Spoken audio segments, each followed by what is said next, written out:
Jajaran kuasa hukum dari satu pegawai negeri sipil, Direktorat Jenderal Pemasyarakatan atau Ditjenpas dengan inisial OG, menilai pihaknya dapat memungkinkan melakukan buka mediasi. Hal itu disampaikan kuasa hukum OG yang saat ini dalam tahapan bagian proses penggugat Kementerian Hukum dan HAM ke Pengadilan Tata Usaha Negara DKI Jakarta.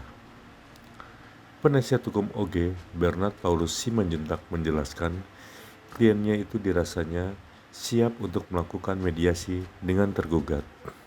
Gugatan PNS kepada Menteri Hukum dan HAM seperti apa, Bang? Jadi gini, ini adalah sidang kedua. Beberapa minggu yang kemarin itu bahwa sidang pertama masih dalam proses perbaikan, dan hari ini perbaikannya sangat mengejutkan kami. Karena apa?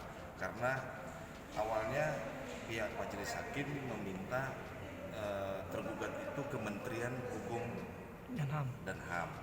Ternyata saat ini hakim minta menteri langsung yang disebutkan, Menteri Hukum dan HAM. Jadi kita terkejut juga, berarti bukan badannya, bukan badan hukum, kementeriannya, tetapi individunya. Alasannya apa, Bang? Kenapa harus menterinya gitu? Karena yang tanda tangan surat keputusan disiplin itu Pak Menteri langsung yang tanda tangan, sehingga gugatan ditujukan dirubah langsung ke Pak Menterinya. Lalu yang kedua, ada tambahan bahwa majelis hakim meminta kita memasukkan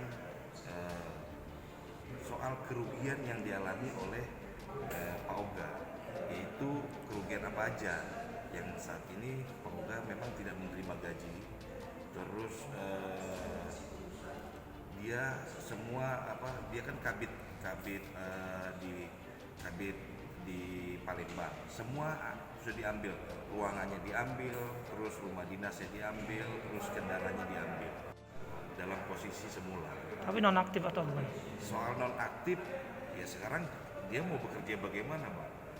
Kantornya sudah tidak ada, rumah dinasnya sudah tidak ada, lalu mobil dinasnya juga tidak ada. Dia mau duduk di mana? Di kantornya di mana duduknya? Nah itu makanya tadi, tapi menurut keterangan mereka, posisi jabatannya Pak Oga masih dalam wilayah Sumatera Selatan. Nah, selain itu, majelis hakim juga tadi mempertanyakan bahwa alasan surat keputusan itu terbit apa.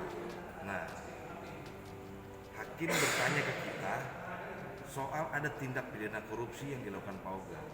Lalu bertanya ke kita bahwa ada nggak putusan pengadilannya. Lalu kami sampaikan bahwa, dan Pak Oga sendiri sampaikan langsung bahwa belum ada keputusan pengadilan soal tindak pidana korupsi yang saya lakukan. Nah, jadi yang seperti saya sampaikan sebelumnya bahwa kita ajukan ini untuk menguji surat keputusan jatuhnya disiplin tingkat sedang ini kepada Pak Oga. Jatuhnya tingkat disiplin ini karena apa? Karena melakukan tindak pidana korupsi atau melakukan tindak pidana pencucian uang atau yang lainnya, ya kan? Tetapi tadi sudah clear, Pak Oga sudah katakan di pengadilan bahwa saya diperiksa karena memakai baju bermerek. Saya diperiksa karena saya punya hidup yang mewah, gitu. Lalu hakim bertanya, apakah benar Pak Bapak mempunyai hidup yang mewah, gaya hidup yang mewah? Lalu dari mana, Bu? Katanya Pak Oga, saya nggak punya, gitu loh. Jadi ya udah, nanti kita uji ya Pak di pengadilan ini. Jadi semua sudah, hanya tinggal itu saja, penundaan, surat penundaan, bahwa kami harus ajukan surat penundaan terkait ini karena ada pemeriksaan di Kejati. Jadi karena ada sidang pengadilan ini, kita minta ditunda proses-proses yang lain. Lalu ada tambahan sedikit yang soal nama Gugatan itu, bahwa tergugat sekarang menteri bukan kementerian. Lalu yang terakhir soal ganti rugi atau kerugian yang dialami oleh penggugat Pak Oga.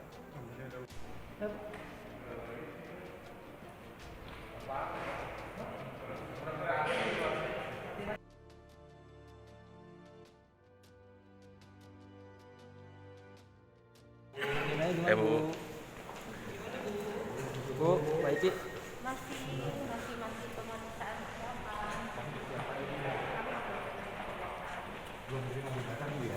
Berarti masih persiapan. Kapan sidangnya, Bu? minggu depan ini di acara pemeriksaan persiapan kembali. Oke, terima kasih, Terima kasih, Bu. Terima kasih. Oke.